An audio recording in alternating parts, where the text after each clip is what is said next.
কি গন্ধ রে বাবা, মানুষ কেবা করে পায়খানা করে। দূর মিয়া কতদিন তুমি আগের নামি আপনি গুয়া মিয়া এত গন্ধ। বিশ্বাস করেন ভাই, আমার পায়খানা না, আর আমার পায়খানা হলে পানি করে করতাম না। আর ভাই বিশ্বাস করেন ভাই, আমি আগি নি ভাই, আমি আগি নাই ভাই।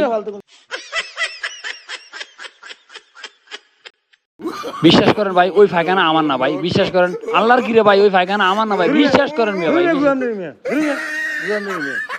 ভাই বিশ্বাস করেন, আমরা পায়ে ধরি ভাই, ওইগুলো আমার না ভাই। ভাই বিশ্বাস করেন ভাই, বিশ্বাস করেন ভাই, আমাকে বংশের ভিতরে এরকম কোনো লোক নেই ভাই। আমরা যদি বিশ্বাস না হয়, আমার বাড়ির পায়খানা, এখানে পায়খানা পরীক্ষা করে দেখতে পারেন। আর পায়খানা গুলো আমি পানি খরচ করতাম না। সেটা তো বুঝলাম ভাই। বিশ্বাস করেন ভাই, এগুলো আমার না। তারপরে ভাই গুয়া আপনারই ভাই। বিশ্বাস করেন ভাই, আল্লাহর কসম, এই গুয়া আমার না ভাই। আমাকে বংশের একটা নাম আছে ভাই। আমরা এই রাস্তাঘাটে এভাবে পায়খানা করি না। বিশ্বাস করেন ভাই, বিশ্বাস করেন। ধরু মিয়া এ গুয়া আপনারই মিয়া। ধরু মিয়া এরে মাবুদ কে এমনি বুঝাই